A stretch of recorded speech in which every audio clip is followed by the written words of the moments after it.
Buenas, queridos estudiantes. Vamos a hablar hoy de anatomía psíquica en Freud, en el pensamiento de Sigmund Freud. Las consideraciones que hacemos son de orden filosófico. O sea, tratamos de, a partir del análisis de Freud, hacer un análisis lo más racional, filosófico posible. Para eso las fuentes de Freud son nuestro principal elemento. Cuando hablamos de una anatomía psíquica, debemos recordar que Freud es un neurólogo que empieza a hacer vida neurológica, actividad neurológica, a finales del siglo XIX, en condiciones donde la neurofisiología estaba creciendo, se estaba experimentando, se estaba elaborando las primeras teorías sobre el funcionamiento del tejido nervioso, y los alemanes, y Freud metido en ese círculo, estaban en las investigaciones de lo que serían los potenciales de acción, el comportamiento, por lo tanto, del tejido nervioso desde el punto de vista fisiológico. Pues bien, la preocupación de Freud, avanzando de esas teorías neurofisiológicas hacia tratar de explicar el comportamiento, la conducta humana, generalmente creyendo que hay algo más en el ser humano que aquello que desde su naturaleza orgánica lo lleva a actuar, es donde llega a postular que hay un inconsciente, ¿m? Una vida inconsciente. Y por eso, esta vida inconsciente tiene que tener, como él dice, un ordenamiento, un programa, una anatomía. En la psicología para neurólogos, junto con Flix, tratan de, y junto con Ferenczi, tratan de elaborar una reestructuración de la vida precisamente psíquica, pero siempre considerando que hay una relación con lo anatómico. Posteriormente se va a ir, ya por los años 20, se va a ir desplazando de este pensamiento, el pensamiento se va transformando y va apareciendo una organización más definida, cargada de energías, cargada de frustraciones, con elaboraciones postenergéticas de esa vida psíquica. Pero en la estructura base es lo que llamamos anatomía psíquica. Pues bien, en esa anatomía psíquica, lo que queda claro es el siguiente principio. El yo, o sea, eso que se ha acostumbrado a llamar la conciencia, la vida racional, no es tan fácil de valorar y no es tan fácil de creer.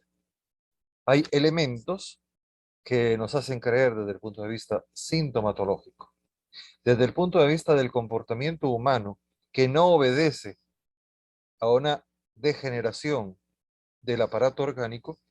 Hay comportamientos que nos hacen creer que el ser humano está jefeado, ordenado por condiciones internas, generalmente caóticas, que no se pueden conocer fácilmente, que por eso se llaman inconscientes.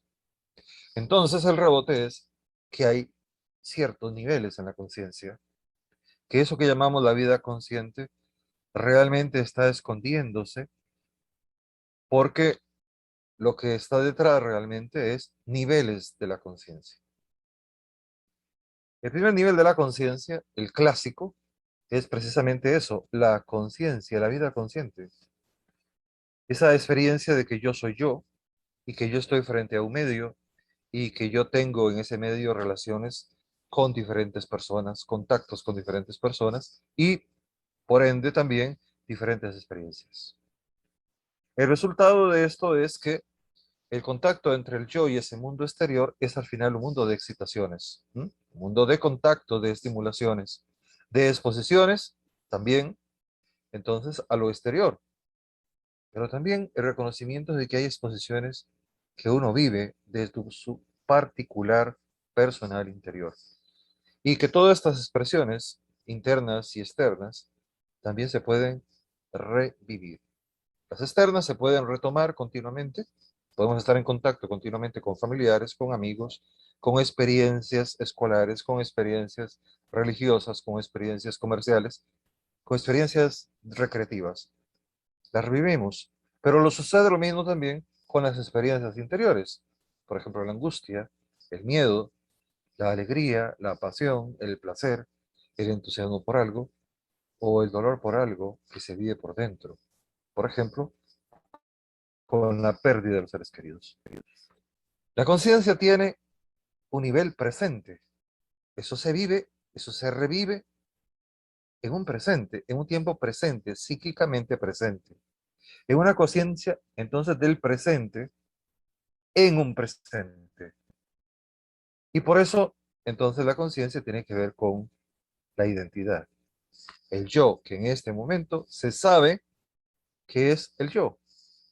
La persona que en este momento siente que se ha caído en una grada y siente la sensación de dolor en sus manos, o que está en un examen y siente el terror de estar ante una pregunta que va a terminar por convertirse en un castigo para él porque no conoce el contenido de la verdadera respuesta. Así actúa el consciente. Pero hay otro nivel de la conciencia, otro nivel donde la conciencia no está tan totalmente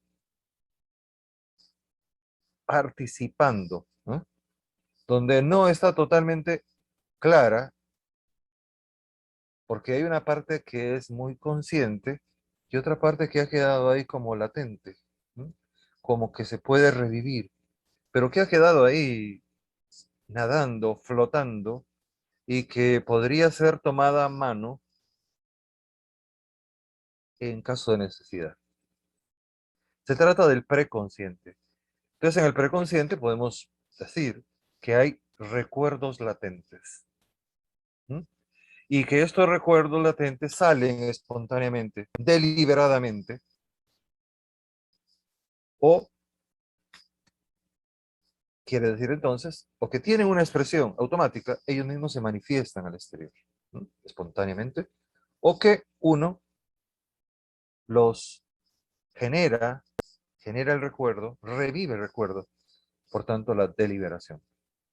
Pero también estos recuerdos se pueden asociar o pueden ser generados por asociaciones, por comparaciones deliberadas o involuntarias que el yo va generando desde esa vida latente, consciente, no tan consciente, pero que se puede revivir, va generando porque algo le permite asociarlo. Vemos a una persona y creemos, mira, esta es tal persona, o me recordó a tal persona, o me recordó tal acontecimiento. Quiere decir entonces que a nivel temporal, la preconciencia está entre lo presente y lo pasado. Quiere decir entonces que es un momento temporal de conciencia e inconsciencia. Es muy extraño, ¿no? Es como estar pero no estar, porque todo está latente. Ahí se puede generar de un momento a otro un chispazo y con ello una conducta. Por eso se ha dicho que el preconsciente es un filtro, es una especie de sensor automático, porque el sujeto activa el recuerdo y entonces el inconsciente libera desde esa preconciencia, desde esa vida latente, se le pueden liberar no solo lo que estaba ahí como recuerdo, sino algo más interno. ¿Mm? El dolor, por ejemplo. La intensidad del dolor que se va liberando sin necesidad del control del yo ni el control del recuerdo, porque el recuerdo se puede generar en una dificultad peor siendo doloroso. Es una especie de filtro que se genera desde el consciente, desde un yo consciente, hacia un límite con lo inconsciente, donde el control parece más posible que imposible, ¿m? Porque hay una especie de deliberación en el fondo, hay una especie de enjuiciamiento de los procesos que se puedan revivir. Y esta otra parte, otro nivel, que es la inconsciencia. La inconsciencia es prácticamente, definámoslo, como un gran océano, como la profundidad de un gran océano, que es la imagen que tiene Freud. La inconsciencia es un gran depósito donde todo lo mental del pasado se encuentra, pero también donde todas las experiencias se van sumando unas a otras y se van energéticamente, vean el concepto energético heredado de la neurofisiología en crecimiento de la época, donde lo neuroenergético está tratando de hacer intentos de salir a la superficie. Temporalmente hablando, el inconsciente no tiene momentos. No sabe de represiones, no sabe de controles, no sabe de imposibilidad de manifestarse. Es fuerza pura, es tendencia pura, es deseo de expresividad pura, es contradicción pura. Por tanto, ahí no existe lo legal, la restricción moral, el deber moral, pero hay una condición. Como es inconsciente y es una masa, un depósito gigantesco dentro de la personalidad que pasa inadvertido, que es difícil de conocer, precisamente por eso le es al ser humano difícil de tener acceso a esa inconsciencia, a esa realidad plena. En caso de tener acceso a esa realidad plena, pues prácticamente lo que sería es que la vida inconsciente absorbió, se tragó a la vida consciente y eso sería una auténtica locura. La misma persona sería contradictoriamente feliz estando viva y estando muerta, tendiendo a la vida y tendiendo a suicidarse. Es una serie de contradicciones. Por tanto, eso no se podría vivir nunca, porque serían todas las manifestaciones de búsqueda de placer, sea para la vida, sea para la muerte. Y por tanto, esto lo que nos revela es que el inconsciente es una realidad, la verdadera realidad según Freud. El inconsciente tiene una persona, una especie de personalidad que es difícil, no imposible, de ir diagnosticando, de ir conociendo. Y que la verdad está en relación con conocer a ese inconsciente. Pues bien, estos son los niveles de la vida consciente, estos son los niveles también de la personalidad. Freud hablaba entonces de que el ser humano está constituido de aparatos y de instancias. Los aparatos son el consciente, el preconsciente y el inconsciente. Las instancias son aquellas estructuras propias de la identidad humana y que son llamadas yo, y es la identidad propia de quien se dice yo soy consciente de lo que hago, y que está ubicada básicamente en la conciencia, en el aparato consciente. Ahí es donde está el yo. Pero resulta que en el preconsciente hay una especie de super yo, de yo cultura que ha heredado sociedad, que ha heredado enseñanzas, religión, costumbres, legalidad, y que aparece como el verdadero censor, el que da la cara censurando, porque es el que pone el nexo con la cultura. Y el inconsciente, donde el aparato inconsciente estaría representado básicamente por, o en él estaría la instancia del ello. El ello es la instancia del yo, la instancia del ser humano, de la persona que busca el placer. ¿Mm? Eh, Tiene un gran componente de limitaciones, las intuye esas limitaciones, desea buscar el placer a toda costa, pero se limita por los principios culturales, inconscientemente se limita por los principios culturales. Y cuando se manifiesta libérrimamente, entonces aparecen las condiciones conductuales que Freud llama perversidades.